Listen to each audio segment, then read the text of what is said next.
Welcome to another Thai ghost story. Bangkok Ghost Run, Episode 3, The Phi Pop Hunt. The hunger never dies. It only waits for darkness to begin the hunt again. And tonight, I discovered that some hungers have learned to run. What you're about to hear isn't just another ghost story. It's a warning. Because Phi Pop, the cannibalistic spirit that eats you from the inside, it's evolved. It's learned to hunt in packs. It's learned to use technology as a feeding ground. And it's coming for every single person watching this video. My name is... Actually, that doesn't matter anymore. Because after tonight, I'm not sure I'm still the same person who started this run. Hell, I'm not sure I'm still a person at all. Before we begin, I need you to understand something. Every person who's ever gone missing in Bangkok after dark, every unexplained disappearance, every body found with internal organs missing, every case of spontaneous madness, they're all connected. They're all part of the same feeding cycle. And if you watch this video to the end, you become part of it too. 3 weeks ago, I received a package. No return address. No postmark. Just a manila envelope shoved under my apartment door sometime between midnight and dawn. Inside was a single photograph. A Polaroid of me running through this exact park.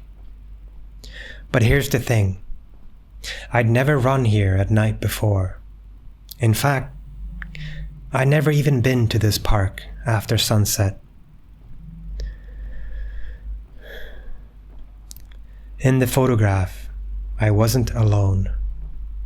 Behind me, barely visible in the shadows between the lampposts, were shapes, human-shaped, but wrong in every conceivable way. Too tall, with joints bending in directions that would snap human bones. Their mouths were stretched wide, not smiling, but gaping like they were trying to swallow the entire world. And their eyes were reflecting the camera flash like nocturnal predators.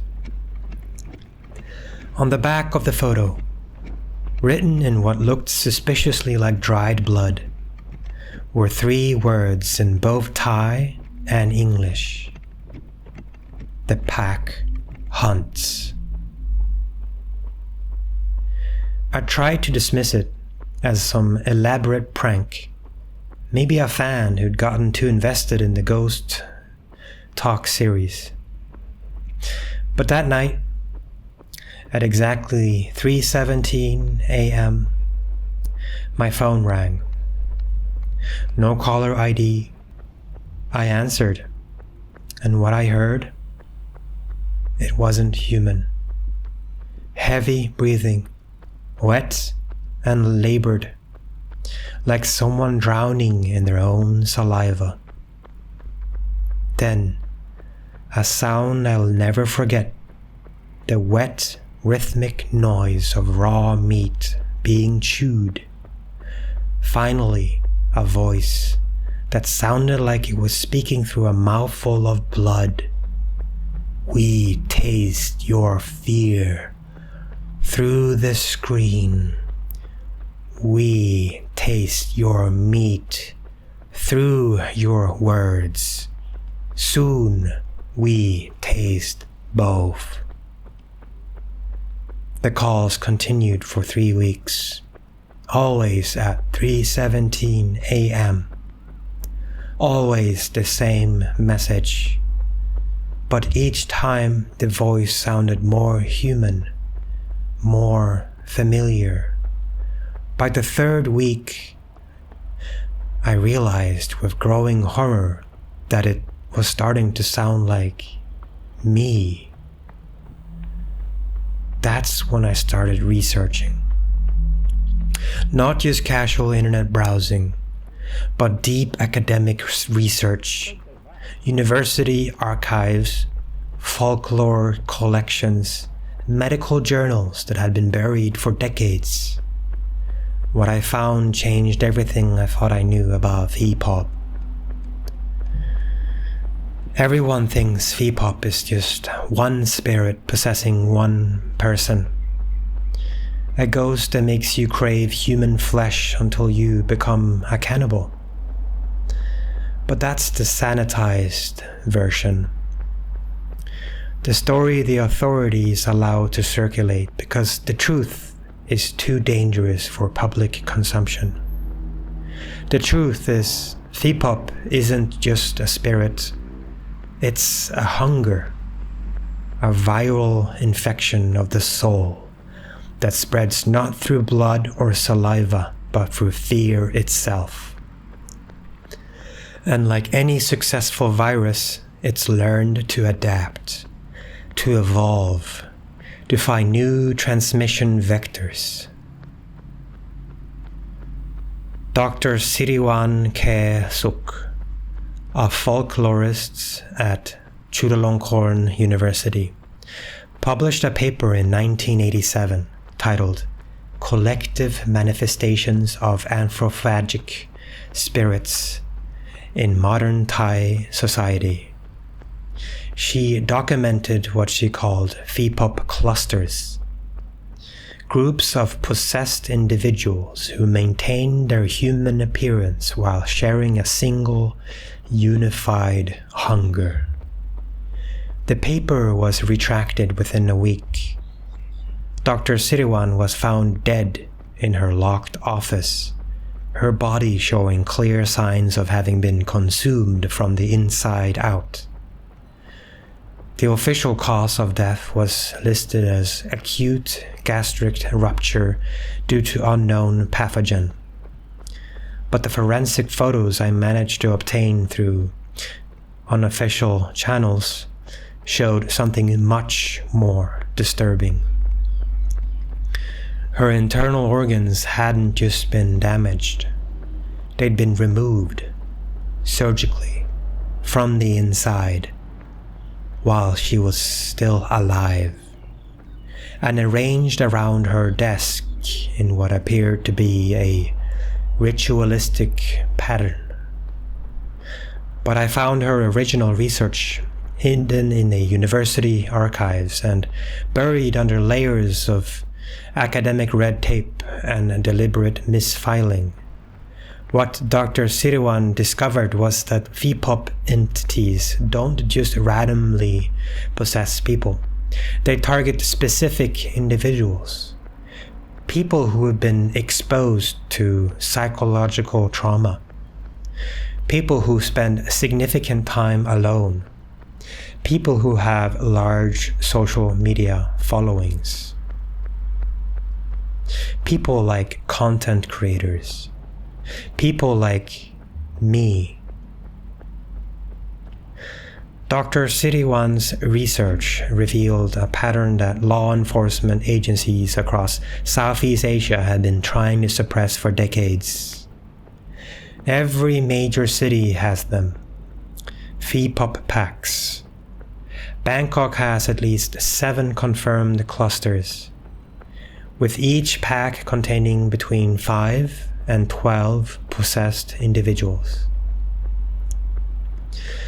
They operate like a hive mind, sharing thoughts, memories, and most importantly, feeding schedules. But unlike traditional Phi Pop possession, pack members retain their human intelligence and appearance. They can hold jobs, maintain relationships, even raise families. The perfect predators. The Bangkok Metropolitan Police have a classified unit dedicated to tracking these packs. Detective Inspector Wan Chai Somri, who worked the unit for 15 years before his suspicious death in 2019, kept detailed records of their hunting patterns. According to his files, which I obtained through a contact who shall remain nameless for obvious reasons, the packs have evolved beyond simple cannibalism. They've learned to feed on fear itself, consuming the terror of their victims before consuming their flesh. They use social media, viral videos, urban legends, and ghost stories as hunting grounds. Every time someone watches a horror video, every time someone shares a ghost story, every time someone experiences genuine fear from supernatural content, the packs feed. That's when I noticed the echoes. My footsteps were echoing wrong. Each step I took was followed by not one, but multiple additional footfalls, slightly out of sync, like an entire group was matching my pace from just beyond the edge of perception. I turned around. Nothing there, but the thermal imaging doesn't lie. There were 6 heat signatures running in perfect formation around me. A hunting pack. They'd been following me for God knows how long. Inspector Somri's files described this exact phenomenon. He called it shadow running. The pack's method of herding their prey. They mirror your movements, always staying just outside your direct sight, slowly manipulating your path toward their chosen feeding ground. I started running faster. The echoes kept perfect pace, but now I could hear something else underneath the footsteps. A wet, rhythmic sound, like raw meat being chewed in unison. And underneath it all, a low humming that seemed to come from inside my own skull. The humming wasn't just sound. It was a form of psychic communication. Dr. Siriwan theorized that advanced Phi Pop packs developed a kind of telepathic network, allowing them to coordinate hunts across vast distances and share sensory information. That's when I understood. The photograph, the phone calls, the research I'd been led to, none of it was coincidence. They'd been grooming me, preparing me, not just as prey, but as something more valuable. A new pack member, someone with an established audience, a built-in feeding network of thousands of potential victims. That's when they started letting me see them. Just glimpses at first. Peripheral vision hauntings that disappeared the moment I tried to focus. But each glimpse was more substantial than the last. More real. More wrong.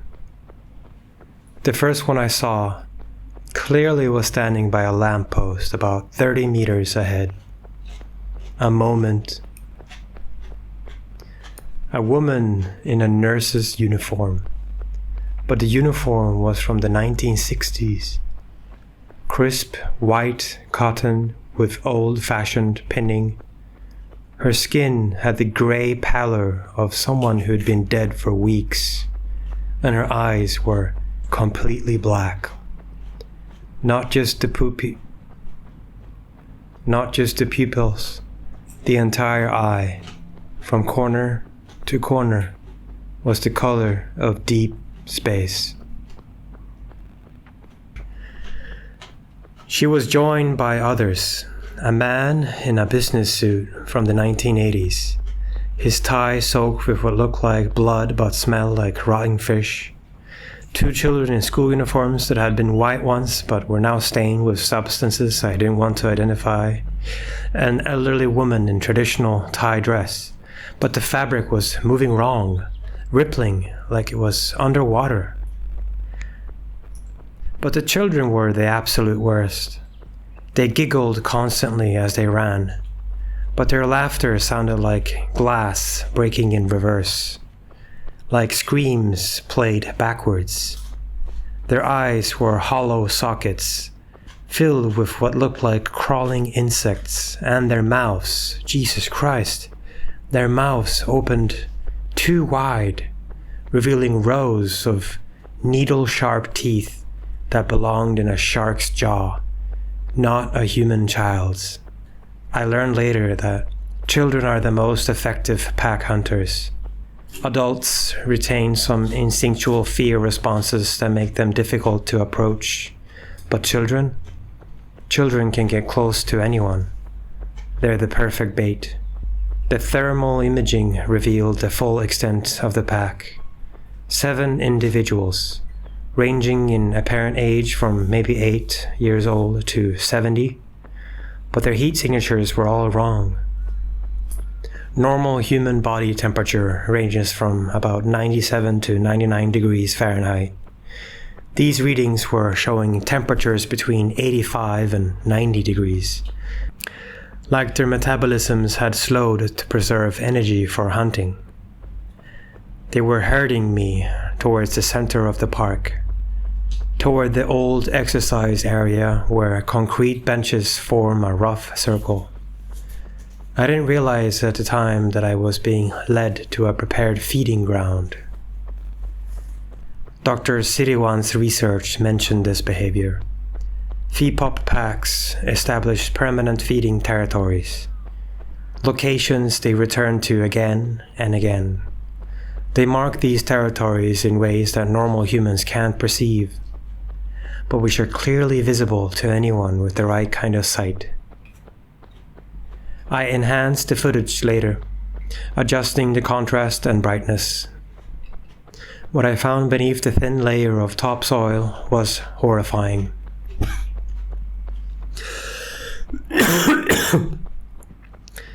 Bone fragments, dozens of them, ribs, femurs, skulls, all partially dissolved by some kind of acid.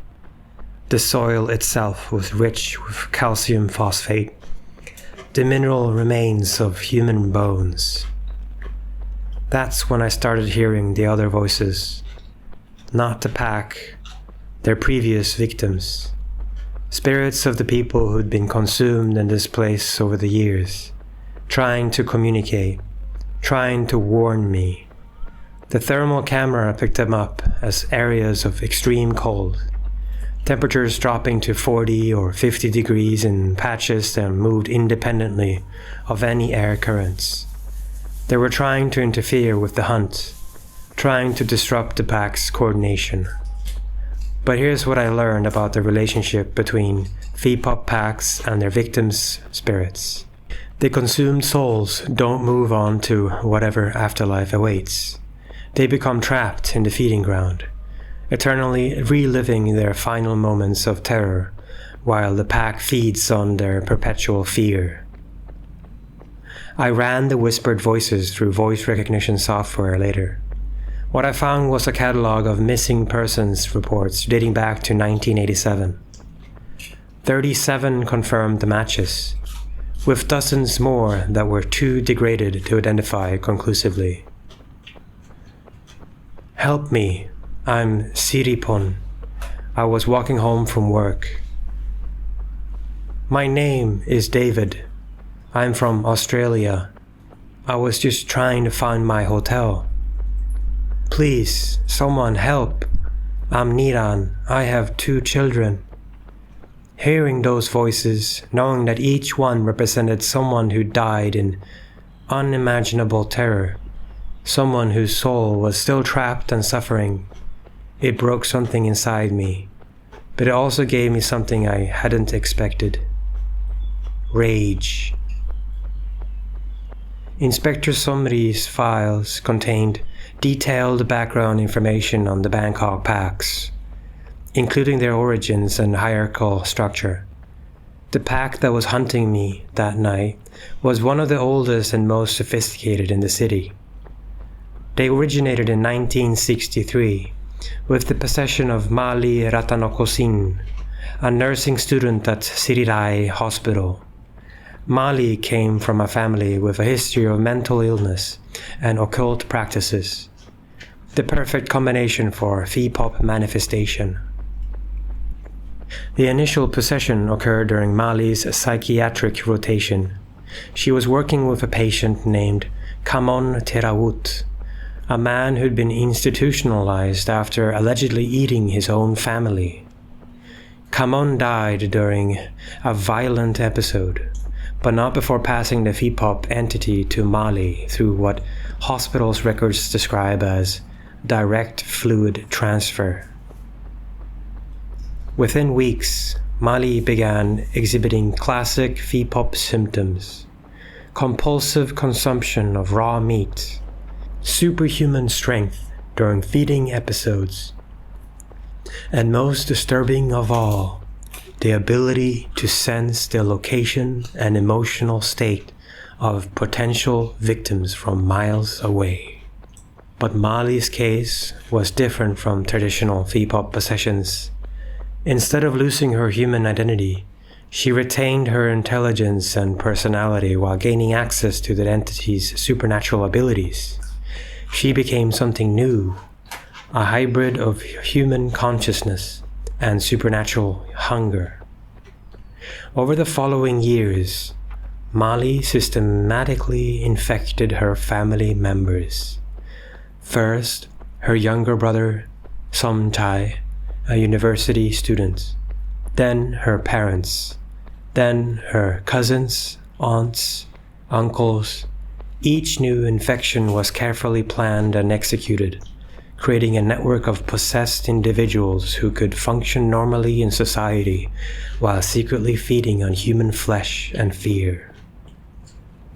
By 1970, the Ratanakosin pack had grown to include 12 members across 3 generations. They developed sophisticated hunting techniques using their human appearances and professional positions to identify and isolate victims. Mali herself became a senior nurse at Bangkok General Hospital, with access to patient records, medical supplies, and most importantly, vulnerable people who wouldn't be immediately missed if they disappeared. The pack's feeding schedule was methodical and sustainable. They took 1 victim per month, always someone who fit specific criteria, isolated, limited social connections, and experiencing high levels of psychological stress that will make their fear particularly potent. But they weren't just consuming flesh. Dr. Siriwan's research revealed that advanced Phi Pop entities feed on multiple levels simultaneously. They consume the victim's physical body, their psychological energy, their memories, and most importantly, their temporal existence. The consumed victims don't just die. They're erased from linear time. Their past is rewritten, their relationships forgotten, their impact on the world negated. It's the perfect crime because there's no evidence that the victim ever existed in the first place. Except for the spirits trapped in the feeding grounds. They remember. They're the only record of who they used to be. The pack finally dropped their camouflage when I reached the exercise area. All 7 of them, standing in perfect formation around the concrete benches. Up close, I could see what they really were underneath their human disguises. Their skin was stretched too tight over bones that had grown to inhuman proportions. Their joints bent backwards, allowing them to move in ways that would cripple normal humans. Their mouths could unhinge like snakes, revealing rows of shark-like teeth designed for tearing flesh. But the most disturbing feature was their eyes. Not the black voids I'd seen from a distance, but something much more complex. Their pupils were normal, but the irises had been replaced by what looked like tiny cameras, constantly adjusting focus and aperture like biological surveillance equipment. They were recording everything, every expression of fear, every physiological response, every psychological breakdown, not just for feeding, but for analysis. They were studying human terror the way scientists study lab rats. Molly stepped forward, her nurse's uniform now clearly visible as something that had been white decades ago, but was now stained with substances that had defied identification. Her name tag was still pinned to her chest, but the plastic was cracked and the letters were fading. She spoke, and her voice was like grinding metal mixed with wet silk. "You brought us here. Your fear, your stories, your audience. Every time you tell our tales, you make us stronger. Every time someone watches your videos, you feed us without knowing." That's when I understood the scope of what they'd been doing. The Ghost Run video, the folklore episode, the urban exploration content. I hadn't just been entertaining people, I'd been farming them. The entire pack spoke together now, their voices creating a chorus of hunger. "We taste 10,000 fears through your lens. We taste 100,000 nightmares through your stories. You give us feast beyond imagination. Now you join us. Now you help us hunt." I could feel it starting, the conversion process. My teeth were becoming sharper, my fingernails growing longer and harder. But more than the physical changes, there was something happening to my mind. I could taste the fear of everyone who'd ever watched my videos. Thousands of people, maybe tens of thousands, all connected to me through their terror. It was intoxicating, addictive, like the most powerful drug imaginable. My senses were expanding exponentially. I could smell fear from miles away, hear heartbeats from across the city, see the electromagnetic patterns of human emotion. The entire world was becoming a feeding ground. But the pack wasn't finished with me yet. Molly approached, moving with the fluid grace of a predator, and placed her hand on my forehead. The moment her skin made contact with mine, I was flooded with memories that weren't my own. I saw their history, every hunt, every feeding, every conversion, 57 years of systematic predation, hundreds of victims, all erased from time, all trapped in internal suffering. I saw their future plans. They weren't just operating in Bangkok. The pack system had spread across Southeast Asia, then globally. Los Angeles, New York, London, Tokyo. Every major city had its own Phi Pop clusters, all connected through a network of possessed content creators and influencers. Social media hadn't just changed how we communicate. It had created the perfect feeding infrastructure for entities that consume fear.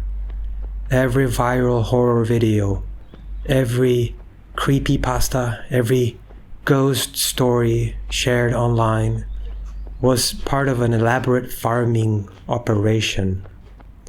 and I was about to become one of their most valuable assets.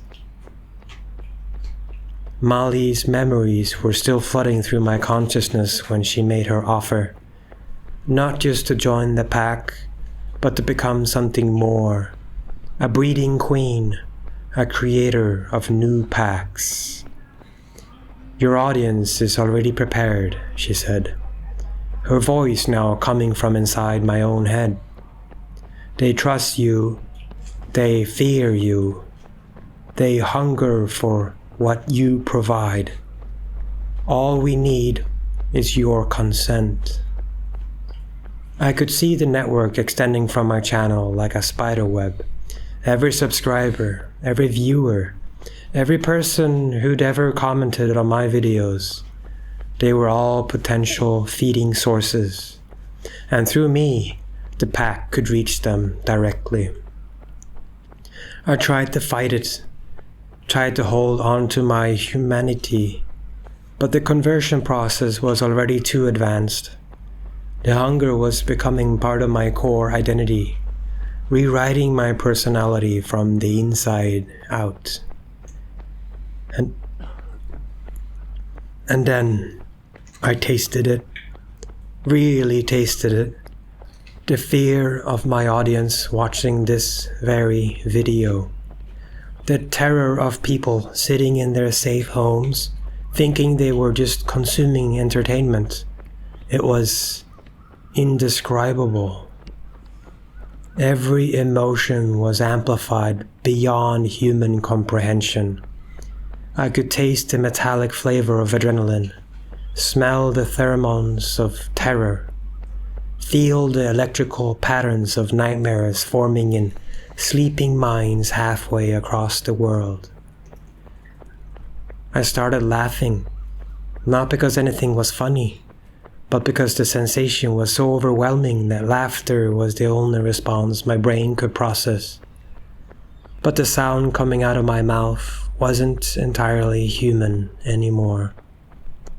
The pack responded to my laughter with their own vocalizations, a symphony of inhuman sounds that somehow created a harmonious whole. I was becoming part of their collective consciousness, their shared identity.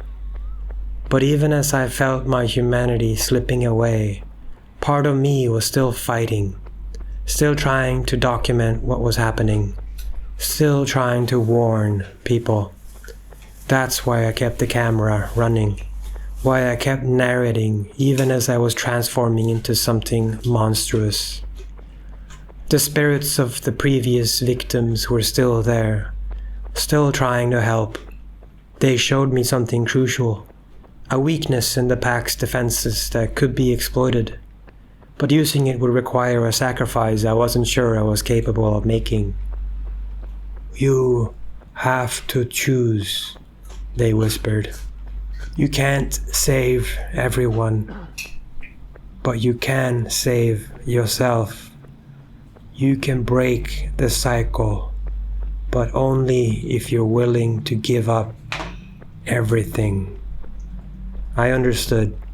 To break free from the conversion, I would have to sever my connection to my audience permanently. Delete the channel, destroy the videos, cut off the feeding network that was sustaining the pack. But that would also mean abandoning everyone who was already trapped in the system. Every viewer who'd become a feeding source, every subscriber who was being slowly consumed through their screens. I made my choice, but not the one you might expect. Instead of trying to escape, I dove deeper into the conversion. I opened my mind completely to Molly's influence, let her memories flow freely through my consciousness. But I was also recording everything, every detail of their operations, every weakness in their system, every way they could be stopped. The pack thought they'd won. They thought I'd accepted my role as their newest hunting asset, but I was playing a longer game. I was gathering intelligence. Through Mali's memories, I learned the location of every pack in the global network, their feeding schedules, their recruitment strategies, their plans for expansion. Most importantly, I learned about their greatest vulnerability. They can't exist without fear. It's not just food for them. It's the fundamental energy that keeps them anchored to this reality. Cut off their fear supply, and they don't just starve, they cease to exist. But ending their fear supply would require something unprecedented. It would require people to stop being afraid, not just of Phi Pop, but of horror content in general, to break the feedback loop that's been feeding them through screens and stories. And that's impossible. Fear is hardwired into human psychology. We seek it out, consume it, share it. It's one of our most fundamental drives. The trapped spirits had a different idea. They showed me something hidden in the deepest levels of the pack's collective memory. A ritual, a way to turn their own feeding mechanism against them.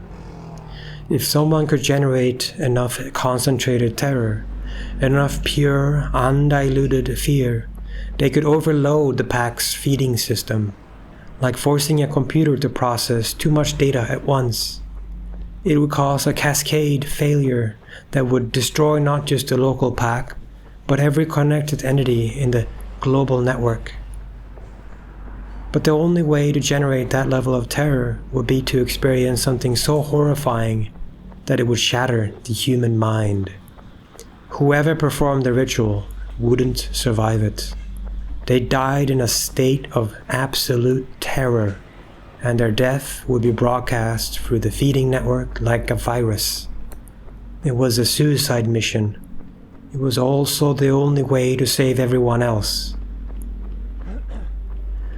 I started the ritual. Not the ancient version the spirits showed me, but a modern adaptation. I was going to use my own video platform, my own audience, to deliver the killing blow to the entire Phi Pop network.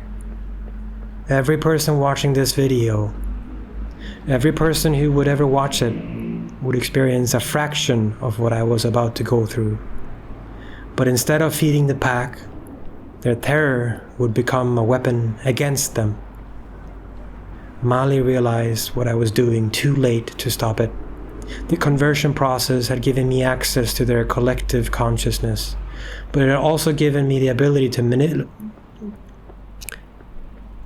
The conversion process had given me access to their collective consciousness, but it had also given me the ability to manipulate that consciousness from within. For the first time in decades, they were the ones experiencing terror, real, genuine, existential fear, and it was feeding back through the network, amplifying and multiplying with each connection. The ritual required me to experience every death the pack had ever caused, every victim's final moments, played out in perfect detail in my own mind. 57 years of murder, torture, and consumption, all compressed into a single moment of absolute horror. I felt myself being torn apart from the inside, my organs dissolved by supernatural acid, my bones cracked and splintered, my mind shattered by visions of things that should not exist.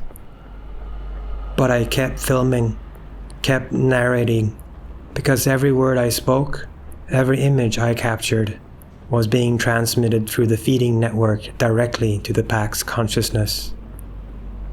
I could feel them dying, not just the Bangkok pack, but the packs across the globe, Los Angeles, New York, London, Tokyo. The cascade failure was spreading through their network faster than they could disconnect from it. They tried to cut the connection, but it was too late. The ritual had locked them into the feedback loop. They were forced to experience their own victims' terror, multiplied by every person watching this video. And then something unexpected happened.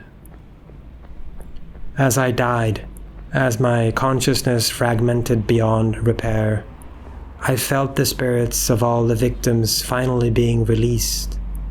Thousands of souls, freed from eternal torment, passing through me on their way to whatever comes next. They thanked me, each one, for ending their suffering, for giving them the peace they'd been denied for so long. I died, really died. My heart stopped, my brain shut down, my body collapsed. The last thing I saw was Molly's face contorting in absolute terror as she was consumed by the very fear she'd spent decades feeding on. And then nothing. You're probably wondering how I'm narrating this if I died. The answer is simple and terrifying. I'm not. The person who started this video died in that park. What's speaking to you now is something else. Something that was created by the ritual, by the intersection of human consciousness and supernatural energy. I exist now as a kind of ghost in the machine, a digital spirit bound to this video, to this story, to everyone who watches it. The ritual didn't just kill me, it transformed me into something new, something that exists in the space between technology and the supernatural. The pack is gone. All of them. The cascade failure worked better than I had hoped. When the Bangkok pack died, it sent a shockwave through the entire global network. London, Tokyo, New York, Los Angeles. Every connected entity was consumed by the very fear they'd been feeding on for decades. Within hours, police departments around the world started receiving anonymous tips leading them to mass grave sites. Thousands of bodies, some decades old, finally discovering and identified.